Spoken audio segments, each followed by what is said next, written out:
This time is different. We've all heard it, right? It's the go-to phrase whenever someone suggests a fundamental shift in the markets, society, or really anything that challenges the status quo. And it's usually followed by laughter and people are quickly waving away any notion of real transformation. But what if, just sometimes, they're wrong? What if sometimes this time truly is different? In a world that's constantly evolving, it's easy to get stuck in the comfortable patterns of the past. We rely on historical precedents, looking to past cycles and trends to guide our decisions. And to some extent, that makes sense. The past can offer valuable lessons, helping us navigate the present, especially when it comes to things concerning human nature, which has been the same for thousands of years. However, there's a danger in clinging too tightly to the idea that history will always repeat itself. There's an old saying that it doesn't repeat, but it rhymes. And while this might occasionally be true, sometimes it isn't, especially when there is technological change involved. This kind of cyclical thinking can blind us to the reality that sometimes things don't revert to the mean. Sometimes they change forever. Think about it. Throughout history, there have been countless moments where the world shifted completely. Moments where the old rules no longer applied and a new era emerged. Moments where, quite frankly, this time was different. Think about the discovery of fire, which revolutionized how we cooked and kept warm, or the invention of the wheel, which transformed transportation. Human ingenuity has consistently pushed the boundaries of what's possible. And yet, in each of these instances, I'm sure there were skeptics clinging to the familiar, dismissing the change as a fleeting anomaly. Don't worry, they'd say, we'll be back to chewing raw meat in no time. Or, sure, this wheel thing is neat, but eventually we'll return to dragging everything ourselves. But they didn't. Because sometimes progress is not a pendulum swinging back and forth, but a rocket ship blasting off into uncharted territory. Imagine when people started planting plants. I'm sure there was some clever guy saying, don't worry, we will soon go back to hunting animals in the forest again. But we didn't. And this isn't just about ancient history. I'm sure there were knights fighting in their shining armor in the 15th century, laughing at those peasants, trying to kill them with some weird tube making noises. That tube was called the musket, and it redefined warfare forever. Gone were the days when a single knight with an armor can kill 10 peasants by himself. Now, a man with a few weeks of training could kill a knight that had dedicated decades to his sword fighting skills. Since the nuclear bomb was invented, wars between major world powers stopped, and this time things were different. Why? Because something that was quite common in all the recorded history before, two great powers fighting each other, now meant the end of the world. And obviously, no one wanted to do that. I could go on and on with more examples, but I think you get the point. We see it happening all around us today, especially in the fast-paced worlds of finance and technology. We see it in the rise of cryptocurrencies, the advent of AI, and the ongoing debates about the future of work. We see it in the social movements, challenging long-held norms, and the political upheavals reshaping the global landscape. The question is, are we willing to recognize it? Are we willing to open our minds to the possibility that the old playbooks might not always work? Are we prepared to embrace the uncertainty that comes with a changing world? Because the truth is, if we want to thrive in this ever-evolving landscape, we need to be willing to challenge our assumptions, question conventional wisdom, and yes, even entertain the idea that sometimes this time is different. You see, it's human nature to seek patterns and predictability. We crave a sense of control, a way to anticipate what's around the corner. That's why we turn to history, hoping that the past can illuminate the path ahead. This reliance on historical precedent is especially strong in fields like finance and economics, where analysts go over charts and data, searching for clues about future market movements. And to be fair, there's value in this approach. Historical patterns can offer valuable insights, revealing trends and cycles that might repeat themselves. They can help us understand how markets have reacted to certain events in the past, informing our decisions in the present. But there's a catch. We can become so focused on historical patterns that we start to see them everywhere, even when they might not exist. We fall into the trap of cyclical thinking, the belief that everything eventually reverts to the mean, that the pendulum always swings back. This kind of thinking can be dangerous, especially when it leads us to dismiss the possibility of genuine change. It can make us blind to emerging trends, resistant to new ideas, and ultimately unprepared for the unexpected. Think about it. If we always assume that things will return to their previous state, we miss out on opportunities for growth and innovation. We become prisoners of the past, unable to adapt to the changing world around us. This is where the phrase "this time is different" becomes so important. It's a reminder that not all cycles are created equal, that sometimes the world really does shift in a fundamental way. Now, this isn't to say that we should completely disregard historical precedent. It's a valuable tool, no doubt, but we need to use it wisely, recognizing its limitations and being open to the possibility that sometimes the old rules simply don't apply.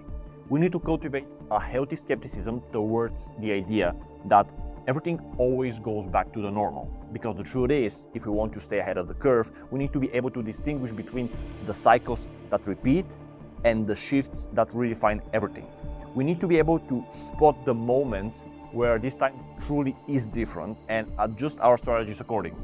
Now, let's bring this concept of "this time is different" into the world we all know and love, or sometimes love to hate: financial markets. This is where the phrase gets thrown around a lot. Think about 2016, for example. How many of you heard that real estate was getting ridiculously expensive? Yet here we are, years later, and real estate in many markets has continued to climb. Or how about the US stock market? For years, we've been hearing that it's overvalued, that the bubble is about to burst, and yet it keeps chugging along, reaching new heights that were once deemed impossible. And then there's Bitcoin. Remember when it was just a fringe experiment, a digital novelty with no real-world value? People laughed at it, called it a Ponzi scheme, predicted it would crash and burn, but guess what? As of today, Bitcoin boasts a market cap of over $1 trillion, proving that sometimes even the most unconventional ideas can reshape the financial landscape. Now, I'm not saying that these markets will continue to defy gravity forever. All markets are subject to cycles and corrections. But the point is that the constant predictions of doom based on historical patterns haven't exactly been accurate, have they? The "this time is different" trap is especially insidious in financial markets because it can lead to missed opportunities. If you're constantly waiting for everything to crash, you might sit on the sidelines, missing out on potentially lucrative investments. I mean, the amount of people telling me I should not buy real estate in the place where I live years ago and are still waiting for it to crash is staggering. And in the meantime, I have made 100% on my money just from the price of the property, not counting rent. The danger of this trap is that it breeds complacency. It makes us believe that we've seen it all before and that we know how the story ends. But in reality, the financial world is constantly evolving and new narratives are constantly emerging. So what can we do about it? First, we need to be aware of the trap. Recognize that just because something happened in the past doesn't mean it's guaranteed to happen again. Be open to the possibility that new factors are at play, that new rules are being written. Second, we need to do our homework. Don't just rely on historical charts and outdated analysis. Dig deeper, look for emerging trends, understand the underlying forces that are shaping the market. For example, I think there are two major forces that are making this time really different that investors are yet to understand: technology and central banking. Let's start with technology. In the past year and a half, I have been trying to hammer into the heads of everyone that this time is different. And from a lot of people, I have been getting the usual response. For example, I have been saying that long-term, AI will take more jobs than it will create, unlike previous revolutions. And then I get bombarded with the examples of the Industrial Revolution or the Internet, all of which created more jobs. I then say that this time is different. And of course, you can guess what the reaction to these words is. However, the Industrial Revolution allowed us to replace the human muscle. As a result, that released huge amount of cognitive power and time for brain-based jobs like lawyers, accountants, and teachers. The Internet did not replace anything, it simply connected us better. Now, the AI is replacing human intelligence. It is basically commodifying it. Yes, the same way we look at a Chinese toaster today is the way we will look at the knowledge of a lawyer in 10 years, as a commodity. I made a whole almost 1 hour video on my channel about this. So yes, this time is different. Speaking of technology, how about the overvalued market? Everyone is constantly comparing the current era with the dot-com bubble. And while there is some resemblance, people seem to forget that the PE ratio of Microsoft back then was 63, while now it is 36. And there were also a ton of non-profitable speculative tech companies, unlike the cash machines of today that are Alphabet, Meta, or Nvidia. Also, there is another factor influencing the price part of the price-to-earnings ratio, which leads me to the other reason why this time is different. When central banks print money, which basically means they debase the currency, the price of assets like stocks goes up way more than the earnings go up. This is because if there is inflation, it might get reflected in earnings. Debasement and inflation are two different things.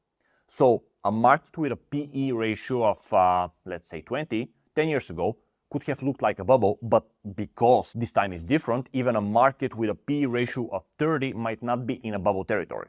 Also, the central bank's interventions during the 2008 financial crisis and the COVID crash prove that we can no longer rely on the markets having deep and prolonged corrections for buying opportunities, because these corrections are quickly covered with money printing and stimulus pouring from the central banks. Again, because this time is different. So, how do we break free from the trap that always makes us think that things will revert to the mean and embrace a forward-thinking mindset? It starts with a simple but profound shift in perspective. We need to stop looking at the future as a mere extension of the past. Instead, we need to view it as a blank canvas. We need to recognize that the world is not static but dynamic, constantly changing and evolving. This doesn't mean throwing out the lessons we've learned from history. It simply means acknowledging that those lessons are just that, lessons. They're not prophecies. They can guide us, but they shouldn't dictate our every move. Embracing a forward-thinking mindset requires us to be curious, adaptable, and open to new ideas. We need to look for emerging trends, identify potential opportunities, and try to think how what is happening now might play out in the future. It also means, and that will be a tough pill to swallow for some people, being comfortable with uncertainty. The future is inherently unpredictable, and that's okay. Well, actually it sucks, but there's nothing I can do about it, so I'll just pretend it's fine. Now, this might all sound a bit abstract, so let's get concrete. What does a forward-thinking mindset look like in practice? It means staying informed, not just about what's happening today, but about what could happen tomorrow. It means not being afraid to pivot, to change course if we realize we're heading in the wrong direction.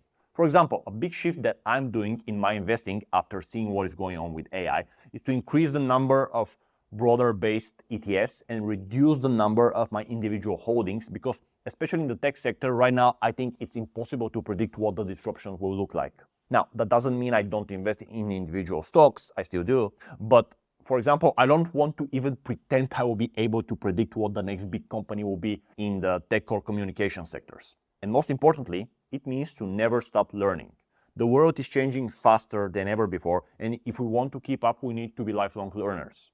We need to constantly update our knowledge, upgrade our skills, and adapt to new technologies and ways of working. An example is that today, while I was walking, I asked the new ChatGPT voice assistant something, and it gave me a pretty good reply. I must have looked like a total idiot taking advice from a talking voice that isn't even human from a phone, but the advice was actually pretty good and it helped me in the current situation. Now, embracing a forward-thinking mindset is not easy. It requires effort, discipline, and a willingness to step outside of our comfort zones. But the rewards are immense. By adopting a forward-thinking mindset, we open ourselves up to a world of opportunities. We stop being so stuck in the past and look for everything to go back to normal. As a person who has always been in love with history, that has been a hard lesson for me to learn, but I'm trying my best. I hope I was able to at least make you think about it.